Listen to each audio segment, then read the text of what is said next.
Ladies and gentlemen, will you please welcome to the stage, Allday! I feel like I'm on a bad talk show when I yell that. Hello, sir. How are you? Would you like to do... This is your seat. Now it's become a bad British chat show. I don't know why. How you going? Can we get you a microphone? Where did the microphone go? Here. There it is. I feel like I'm really nailing this. There we go. Am I the first one? Or? No, you're the second one. You're the second one. I didn't mean that rudely, but...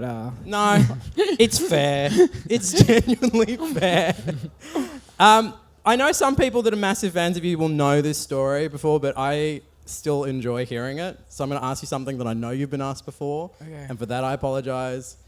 Is it true that the name Allday came from your inability to pick tiny teddies? Yeah, that's where it came from. Yeah. Right. Paint the picture for me. Where are we? What's happening?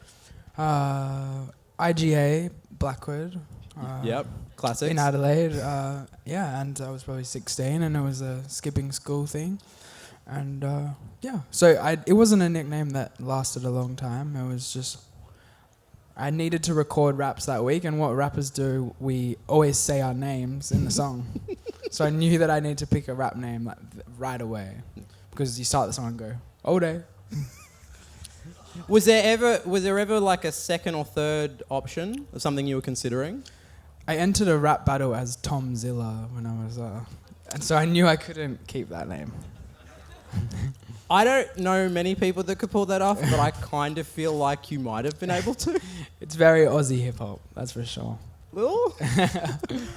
So when did you first realise that not only did you enjoy making music, that other people would actually respond to that music? Because it's a different sort of thing. Lots of kids grow up making music, but there's like a moment where you realise, oh shit, other people actually like consuming this.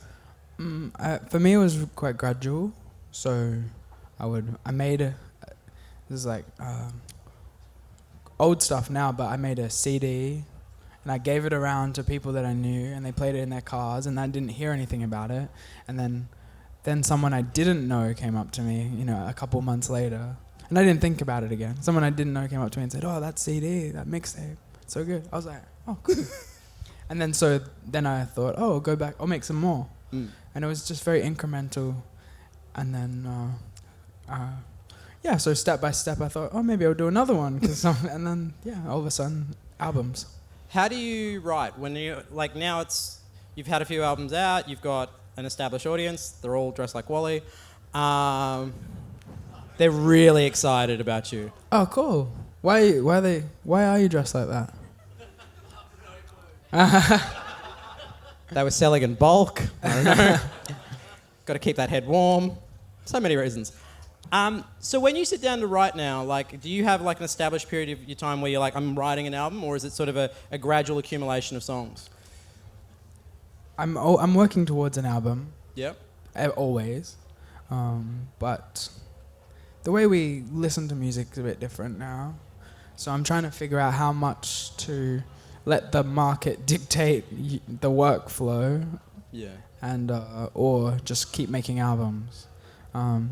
So I'm always working towards an album because it's nice to have something tangible. Yeah. And when I'm finished, I want it to say 25 albums or something. Totally. Actually, that's an interesting point because you mentioned CDs before, and of course SoundCloud plays a bit of a role in your career as well. But the music industry, like since when you first started putting out that one album, that one CD versus now, has changed so drastically. What do you reckon is the biggest change in the music industry, like that you're a part of? What's in terms of like, are people listening to albums anymore? The rise of streaming. What do you reckon the biggest change has been since you started? I try not to think about it extensively, but I do think that it was easier for people to blow up on their own. So sometimes I feel sorry for the young kids coming through now, because when I was starting, it was YouTube and SoundCloud and all these ways that you blow up, and then the labels come to you and give you money. Yeah. Or you say, I don't need a label. But I feel like the rise of streaming has kind of put more power back in the dynamic between the label and the streaming services, which isn't that good for artists. For somebody that isn't part of the music industry, do you mind like just explaining that a bit more? Like, why does the current situation, why is it not as advantageous to artists versus labels and streamers? I think when the YouTube era, like when, say Mac Miller or A$AP Rocky came out with these viral YouTube videos, and by the time a label went to sign A$AP Rocky, he had so much power because he was going straight to fans that YouTube algorithm was benefiting him, and his videos had millions and millions and millions of views. He was already an artist that was established, and he didn't need a label. So when he signed to the label, they had to give him heaps of money. They had to give him a good deal. Yeah. But now, if SoundCloud isn't as effective, YouTube isn't as effective as it was, it's all streaming numbers. What gets you your streaming numbers? Getting on the important playlists. What gets you on the important playlist? Relationships. So there's more relationships with people at Spotify or Apple, which the labels have. Is my publicist looking at me like, don't talk about this stuff. Hey! Are there people that break that mold though? Like, are there people that, even in this environment, that can still command that without those structures, do you think? For sure. And people will always break through it, and there'll always be, it'll change in another few years probably. But I guess I think of I'm just watching it because I entered at a different era, and I think, wow, maybe I was lucky. When you go on stage, it's being billed as Allday and Friends, and looking at your music, there's an inherently collaborative vibe. What makes a good collaboration for you? How do you know when you're going to work well with somebody on a song or up on stage?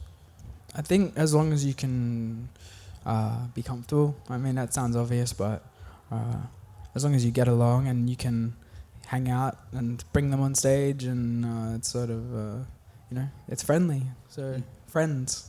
Okay, so flip that for me. When do you, and I do not want to know names because I know you're not going to offer them, what are the things that stand in the way of a good collaboration? Just from, I should probably collaborate with more people. I just collaborate with friends. So I don't really have a good answer for that. Mark. It's okay. That is fine. That is fine. In addition to your music career, you have this amazing collection of internet content that isn't necessarily music related. And I spent a good hour watching your recipes on the internet this morning from a few years ago. Mm-hmm. I know it's not core to what you do right now, but I was just fascinated. Why? I made the cooking. You mean the cooking show? videos? Yeah. I made a cooking show because I was living in a house, and we noticed that the kitchen looked like the kitchens from TV cooking shows. So we thought that's the whole reason. They're actually really good. Thanks. I stopped doing it because I got too good at cooking. It wasn't funny anymore. It's in a weird zone though, because sometimes you're like, it's funny because it's all day, but then actually I do want to make alkaline banana pancakes. But it was good when they always inevitably went wrong. And then I made some cinnamon scrolls, which were terrific, and then people weren't interested. Yeah. Musically, are there things that you haven't done yet that you would like to do? Yeah, there are. I probably want to make a rap album again, because I've been kind of mixing genres, or maybe go back, do more raps, and then I've always wanted to make a house music, breakbeat album, and or rock album, but I might separate it all instead of putting it all in one project. Yeah. Tell you what, very quickly, just because I know you command very fervent fans, do you guys have questions? Do you have questions you want to ask all day? No, they're just happy to bask in the glory. There's this one guy in the second row who's just like, I didn't even think this was a possibility right now. Has anybody got a question for all day? The question was, what is the favourite song that Allday has written? They're like babies. Can you really choose one over the rest? Yeah, probably not. But I for me, I start liking the popular ones. Yeah. Because it becomes people's response to it then encourages you to... Because you enjoy performing it when everyone sings along. Has there ever been a song that you poured just way too much time into? Yeah, I know it's not good to say this. You're supposed to make stuff look easy, but I was writing in motion with Japanese wallpaper for months. and months and months and months. But I just knew that I knew that it was going to be beautiful. I just knew I had to wait. And then little things would happen, and then eventually I just gave up, and it was like, that's it. But I always hear about good songwriters. The Leonard Cohens of the world says that he wrote Alleluia over years and years and years and years and years. So it's not always fast. Has there ever been a song where you feel like you've put an enormous amount of effort in and there's like a point of diminishing returns where you're like, actually, I've sort of killed it a bit? Yes. I don't want you to name the song, it's fine. Because, somebody out there will probably like love that song. Exactly. You don't want to ruin it for them, but I've overthought a lot of songs as well, and that's a big problem. Sometimes demos are just better. How do you stop yourself from how do you know when you're tipping over into that space where it's become unhelpful to you and unhelpful to the song? You don't at the time, unfortunately. But if anyone that's watching this or listening is putting out music, if you have any doubts about it in your stomach as you're doing it, as it's uploading or you're sending it to your manager or TuneCore or whatever, if there's one sound that you think, that is too loud, that snare's wrong, at that point, in a year's time, that is going to be magnified and multiplied, because the thing that this tiny doubt is real, and you have to fix it. So that's the thing I've learned. And you generally know deep in the pit of your stomach if you've done something good or you haven't. And so usually I'm saying my instinct, I know I've overthought it, but it's always disobeying my instinct when I go wrong. That's interesting. So how many of those...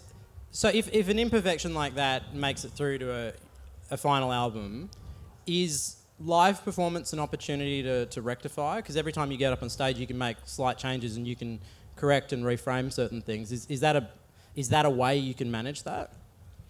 For people who can sing well and stuff, yes. But for me, I need a good amount of time to get the perfect take. So yeah, not really. I enjoy your perfectionism. No, it's good. It shows that you care, right? There was a question down there. Hello.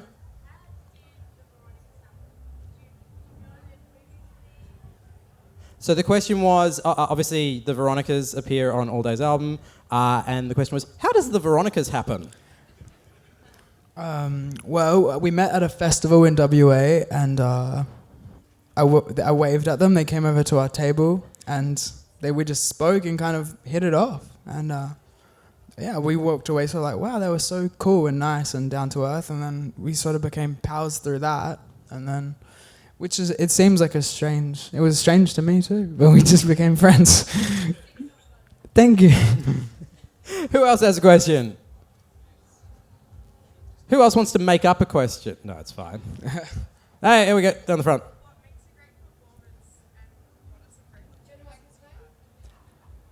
Yes, I do. I just asked what makes a great performance, and what are some of your favourites that you've had? That I've done? I mean, with rap music especially, it's pretty reliant on the crowd maybe knowing it or being like in a particularly chaotic headspace. So for me, they're the funnest ones. But I don't feel like I've conquered any sort of high level of performing. I know that I shouldn't say that. But I've seen you perform live. Yes, you have. Oh, thanks. But yeah. I'm just here for moral support at this stage. Yeah, you're great. It's fine. Who else has a question? Lady over there. Thank you. What made you want to change I Don't Want to Push You Away? That was one that I had overthought and overworked, and it turned into something. If you don't know Marc, I just took a song down off Spotify. I did not know this. And then switched it with a different version this week. I've never heard of anyone doing that before. I don't think you're supposed to do it. How many emails were involved in that decision? It was my label guy who never gets grumpy with me, Luke. Thank you, Luke, for doing that. Shout out to Luke, everyone. So yeah, it was. I didn't do it, but I know that it was difficult. But I just overthought the song, and I felt like it didn't. The song was a sad song, and it was an upbeat. It finished being upbeat, and we just stripped it back, and it sounds better. How What's the difference in mood for you, knowing that you've gone from that to this? Like, do you feel, how much better do you feel having changed it? It was the best feeling. It was so good. It was the best day, just seeing it switch and being like, okay, now it's where it's supposed to be. Have you had feedback from the audience about the change, apart from obviously that great question there? Oh, thanks. There you go, one there feedback. There we go, yeah. Woo! It's Good call. It's mostly been that, and then a few people I told them that they preferred the old version, and I said, suck it up. Fair enough. All right, who else has a question? Okay. Yes. Really? Sure. Let's chuck on the microphone. Just so you're clear, though, if it's bad, the response will be merciless. Okay, Allday, I've got a joke for you. Oh, God. Oh, God. Sorry. What did one ocean say to the other ocean? Allday. What? Nothing. They just waved. Ladies and gentlemen, that guy. He will be here all week. Try the veal. Who else has a question for all day? Well, there's one down the front here. You know what? I'm not in charge of picking this. What made you stop making Chubby Chronicles? My filmmaker is on the Sea Shepherd in Mexico. Very practical reason. And the bottom line is and whales matter more than all day. Yeah. Whales over Chubby Chronicles every time. Unless they're chubby whales. No, that was worse than that guy's joke. Hi. What is the message you want to put out into the world as your legacy? If you break out into, I believe, the children of the future right now, everyone would respect and understand it. Oh God. I mean, I obviously want the world to be a better place, but my music isn't really about that. I'm just trying to create maybe an escape. Yeah. I mean, it does raise sort of an interesting thing. Like, are you writing for you, or how much consideration do you take into account your audience when you're making music? I mean, it goes up and down every time, and especially since I did the Lacquer version with a very political slant to it. Now people are asking me that stuff, and I care about it. And in my personal life, I do things and I want to contribute more in the global sense. Yeah. But also music. I like sort of like romantic, poetic music, and so that I can't really pretend that it's political because it's not. Yeah. So we're not at the stage now where we can call you all-day musician/activist? No? That's in my 30s. Yeah, you'll get there. Then you can join him on the Sea Shepherd. Yeah. You can be back with Clancy. It'll be a great ending to that story. Who else has a question? Chubby Chronicles on the Sea Shepherd. Season 2. It does seem coming. fun. They have a lot of fun. They play cards and just sort of kick it. No internet. You're not selling me on it. Who else had? There was a sea of hands a second ago. Where did they go? Up there. Woo! I don't know why I wooed that. That was weird. If you could collaborate with anyone, who would it be? Paul McCartney, which Thelma Plum just did. I know. Can she hook you up? She got his digits. I wouldn't steal her thing. So maybe. You're not stealing it. She just got there first. You got there second. Yeah. I love the Rolling Stones. Well, here we are. Like I said, there's 18 cameras. Can we tweet that? Can we tag them? Is that how the internet works? I don't fucking know.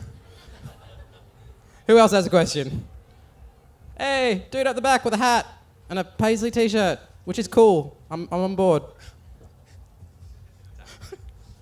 Obviously, music is your job, passion, and your source of income. And someone not from music background, I'm sort of wondering how many hours per week you actually spend doing your job and working on music. Are you his accountant? I've been thinking about. Are you the ATO?